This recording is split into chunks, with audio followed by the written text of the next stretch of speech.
बर्थडेचं celebration म्हणतेस का? हो ना, विचार करते कोणत्या हॉटेलला जायचं आपण. हॉटेलला कशाला जायला हवं?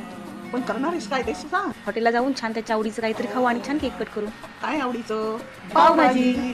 हां चल मग तुला आज ना माझी पावभाजीची खास रेसिपी सांगते. त्याच्यासाठी आहे ना हिरव्या भाज्या आपल्याला लागणार आहेत. वाटाणा, सिमला मिरची, पत्ताकोबी, थोडासा फ्लॉवर, टोमॅटो, बटाटे आणि वाटाणा.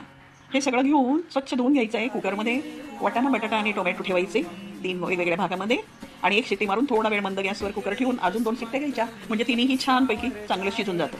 त्यानंतर उरलेल्या ज्या आहेत म्हणजे फ्लॉवर, पत्ताकोबी आणि सिमला मिरची बारीक चॉप करून ठेवायची आणि फोडणीची तयारी करायची. पातेल्यामध्ये तेल घेऊन त्यात थोडी मोहरी तडतडली की जिरे घालायचे, हिंग घालायचा आणि कांदा चॉप केलेला आहे त्यातला थोडासा घालायचा फोडणीपुरता आणि गुलाबी रंग येईपर्यंत तळून घ्यायचा. ते तळून झालं की त्यामध्ये आलं लसूण आणि थोडंसं नारळ असलेली पेस्ट घालायची. ती पण छान गुलाबी कलरवर तळून घ्यायची. नारळामुळे ना खूप छान अशी ऑथेंटिक चव येते भाजीला. नारळ नसेल तर तुम्ही 2 चमचे कोरडं खोबऱ्याचा किस घातला तरी चालतो, पण छान चव येते म्हणून थोडासा ओला नारळ असेल तर घालायचा. मग त्याचाही कच्चेपणा जाईपर्यंत आपण फोडणी तळून घेतली की त्यामध्ये मग गरम मसाले घालायचे. गरम मसाला, कांदा लसूण मसाला, त्यानंतर पावभाजी मसाला, काश्मीरी लाल तिखट आणि हळद हे सगळं घालून छानपैकी चांगलं तळून घ्यायचं आहे तेल सुटेपर्यंत. आणि तळून झालं की तर असं उशिरा बटर टाकायचं थोडंसं.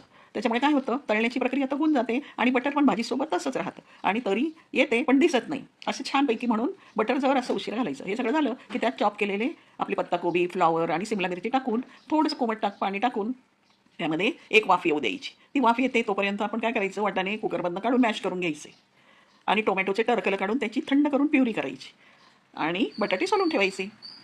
सगळेच शेफ खूप छान पावभाजी बनवताना दिसतात, करतातही. पावभाजी म्हटलं की सगळ्याच्या तोंडाला पाणी सुटतं, पण ही पावभाजीसुद्धा तुम्ही एकदा ट्राय करून बघा, तुम्हाला नक्की नक्की आवडेल.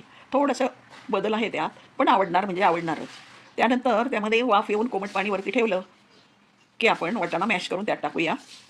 त्याला अजून उकळी आली की टोमॅटोची प्युरी टाकायची. टोमॅटोची प्युरी टाकली की अजून थोडंसं पाणी घालून पुरेसं पातळ भाजी कशी हवी आहे आपल्याला त्यानुसार पाणी घालायचं आणि बटाटे मॅश करून ठेवायचे. थोडीशी उकळी आल्यानंतर त्यात मॅश केलेले बटाटे घालायचे आणि चांगलं हलवून घ्यायचं आहे. उकळू द्यायचं आहे थोडा वेळ. तोपर्यंत कोथिंबीर बारीक चिरून ठेवायची आणि थोडंसं उकळी आल्यानंतर पुरेसं चवीनुसार मीठ टाकायचं आहे. अगदी उकळी आल्यानंतर उतरताना हिरवी चिरलेली छान फुलावर आलेली कोथिंबीर घालायची. एकदम कवळी कोथिंबीर, पालेदार पण नको आणि एकदम जून पण नको. अशी छान पांढरी फुलं यायला लागलेली कोथिंबीर वापरली की पूर्ण सुगंध येतो धन्याचा. पूर्वीपासून मी अशीच बनवते पावभाजी. तर मुलांना खूप आवडते आणि मुलं हट्ट करतात की अशीच बनव. मग तो माझा ट्रेंडच बनून गेला आणि मी तशीच बनवते. अशीच करतो सुद्धा. एकदम सोपी, साधी, कमी तयारीची. फार सोपस्कार पण करावे लागत नाहीत, पण चविष्ट मात्र खूप छान होते. तुला 100% आवडणार बघ. हो नाही, किती कमी साहित्यामध्ये किती सुंदर पावभाजी बनवली आहे. ह्याचा रंग सुद्धा किती छान दिसतोय. रंग तर आवडलाय तुला, पण स्वाद तर बघ त्याचा कसा आहे. वाई, याची चव तर काही बेमिसाल आहे आणि कैरीसोबत